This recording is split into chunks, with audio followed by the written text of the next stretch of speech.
नमस्कार सर, बहुत बहुत धन्यवाद हमारे निस्कॉट मीडिया कॉलेज में आने के लिए। आप यहाँ पे आए, हम सभी को काफ़ी अच्छा लगा और आप आते भी रहते हैं, हमारे सीनियर्स को जानते हैं, हमसे भी आप मिले हैं।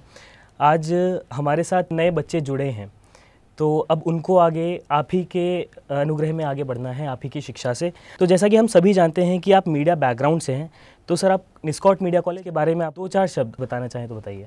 मैं पिछले 4-5 वर्षों से जुड़ा हूँ निस्कॉट मीडिया कॉलेज से।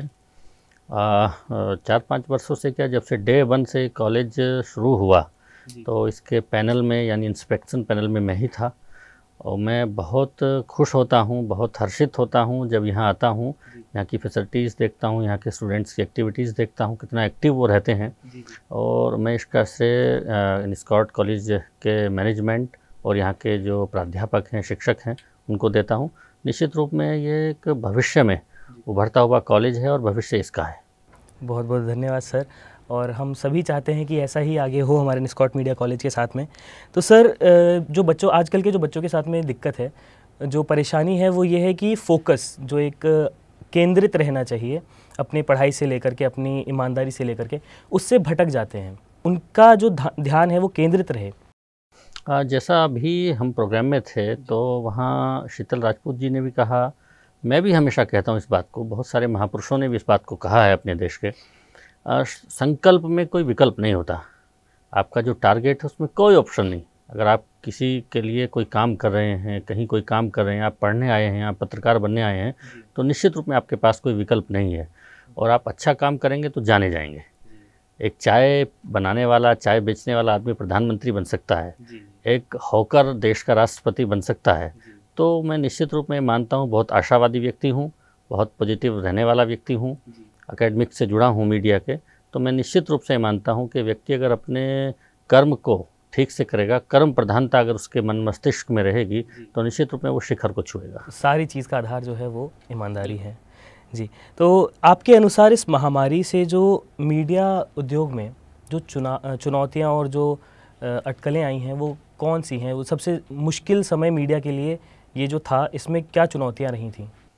निश्चित रूप में मीडिया ही नहीं, हर एक सेक्टर में चुनौतियाँ आई हैं, लेकिन मीडिया के लिए चुनौती के साथ साथ अवसर भी बना है। आज आप देखेंगे कुछ एक ही सेक्टर ऐसे थे जो, चाहे वो चिकित्सा हो, मीडिया हो, जो लोग फ्रंट लाइन वर्कर थे, आगे आकर काम कर रहे थे। मीडिया भी उसमें एक बहुत इंपॉर्टेंट रोल प्ले कर रहा था। अवेयरनेस के मामले में मीडिया ने जो काम किया है, निश्चित रूप में वो ऐतिहासिक है। तो ये मीडिया के लिए चैलेंज था और मीडिया ने उस चैलेंज को लिया, स्वीकार किया और अपना जो समाज हित का, जनहित का जो एक मुख्य उसका कार्य है, उस कार्य को उसने बखूबी निभाया। तो मीडिया ने अपना बेस्ट दिया इस कोरोना काल में और ये काफ़ी अच्छी बात है। सर, अध्यापकों के जीवन, अध्यापक, एक नॉर्मल अध्यापक का जो जीवन होता है वो कैसा होता है, सभी उससे अवगत हैं, लेकिन एक पत्रकारिता के जो प्रोफेसर हों जैसे आप हैं, तो आपका जीवन कैसा है, आपकी जो दिनचर्या है? क्योंकि काफ़ी लोग उस चीज़ को देखना चाहते हैं। ज़्यादातर प्रोफेसर्स और टीचर्स का क्या होता है, हम देखते हैं क्लास में हम उनसे मिले, उन्होंने हमें कुछ ज्ञान की बातें बताई, हमने लिखा, अपने नोट्स बनाए और एग्ज़ाम में पास हो गए, लेकिन हम उनसे इंटरेक्ट कर नहीं पाते कई बार। या तो वो छात्र का डर होता है या फिर अध्यापक के पास में समय कम होता है। तो सर, आपके जीवन के 2 पल जो आप बताना चाहते हैं। मैं तो मानता हूँ कि अगर आप पिछले 60-70 साल पहले देश की आज़ादी का जो आंदोलन हुआ, लगभग गांधी जी से लेकर नेहरू हों, चाहे वो बाल गंगाधर तिलक हों, इवन भगत सिंह हो, गणेश शंकर विद्यार्थी, मतलब तमाम नाम है, माखनलाल चतुर्वेदी हों, सभी लोग कहीं ना कहीं पत्रकार की भूमिका में थे। देश की आज़ादी के आंदोलन में एक बड़ा इंपॉर्टेंट रोल प्ले उन्होंने किया। उसी तरह से जैसे आप देखेंगे, पहले कोई इंस्टीट्यूट कॉलेज तो होता नहीं था मीडिया का, सब लोग ऐसे ही सीखते थे, लेकिन पिछले 30-35 वर्षों से, 40 वर्षों से जो मीडिया कॉलेजेस आए हैं, तो ये फील्ड भी एक बड़ा ग्लैमरस बना है। और मुझे लगता है कि मीडिया के प्राध्यापक को थोड़ा सहज होना चाहिए, जो उसकी अद्यतन जानकारी है वो अपडेट एकदम रहना चाहिए उसको। 3-4 अखबार रोज़ पढ़े, बच्चों से लगातार, मैं तो जितना सहज व्यक्ति होगा, जितना सहजता से वो लोगों से मिलेगा, बच्चों की समस्याओं का समाधान करने का अधिकतम प्रयास करेगा, अधिकतम प्रयत्न करेगा। अपना सब्जेक्ट जो उसका है, जो जिसका स्पेशलाइजेशन जो वो पढ़ा रहा है, उसमें उसकी जो ज्ञान का लेवल है, नॉलेज का जो लेवल है, वो शिखर पर होना चाहिए, सर्वश्रेष्ठ होना चाहिए। देखिए, किसी भी फील्ड में आप शिक्षक की जो भूमिका है, मुझे लगता है ना, आपने सुना भी होगा, गुरु गोविंद दऊ खड़े कागे लागो पाए, बलिहारी गुरु आपने गोविंदियो बताए। तो वो भगवान के बराबर का दर्जा उसको मिला है। तो उस अपनी भूमिका का अगर वो निर्वहन ठीक से करेगा तो निश्चित रूप में आने वाले समय में, जो अभी हम देख रहे हैं कि इस क्षेत्र में थोड़ा गिरावट आई है, आने वाले समय में इम्प्रूव होगा और गुरु को फिर से एक वही दर्जा, वही स्थान प्राप्त होगा।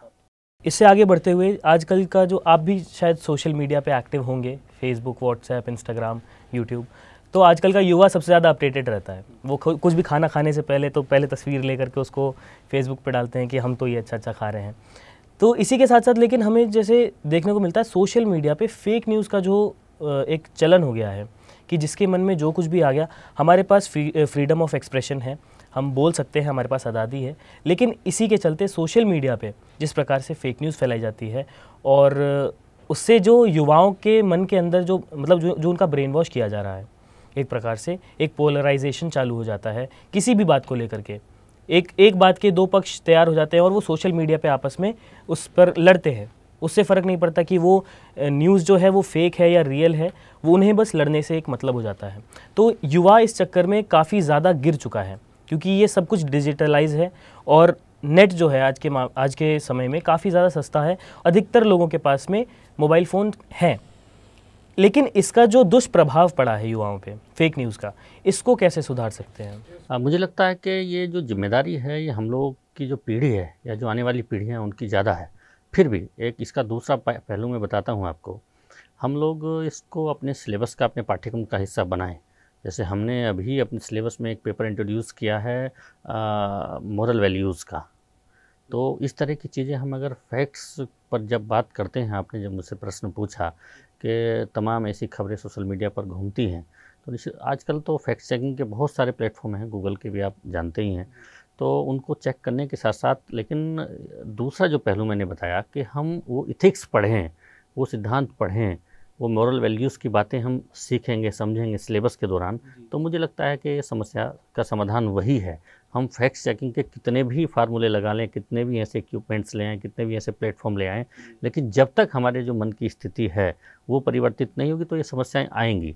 फिर भी जो हमारा कमिंग पीढ़ी है, जो कमिंग जनरेशन है, तो उसको इस बात को लेकर अवेयर रहना पड़ेगा और कंटेंट जनरेशन से लेकर फैक्ट चेकिंग तक सारी बातों को हमको सोचना पड़ेगा, समझना पड़ेगा, सीखना पड़ेगा। बहुत बहुत धन्यवाद। मेरे पास एक और सवाल था लेकिन आपने स्टार्टिंग में ही उसका उत्तर दे दिया।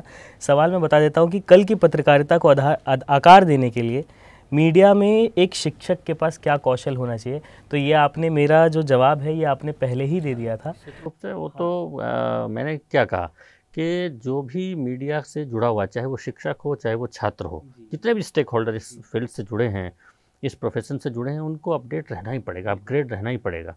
अगर वो नहीं रहेंगे तो वो फिर पिछड़ जाएंगे, क्योंकि we are the fourth pillar of democracy. तो हम तो चौथे स्तंभ हैं। तो उस स्तंभ का अगर वो जागरूक नहीं रहेगा, वो अवेयर नहीं रहेगा, तो हम पिछड़ जाएंगे।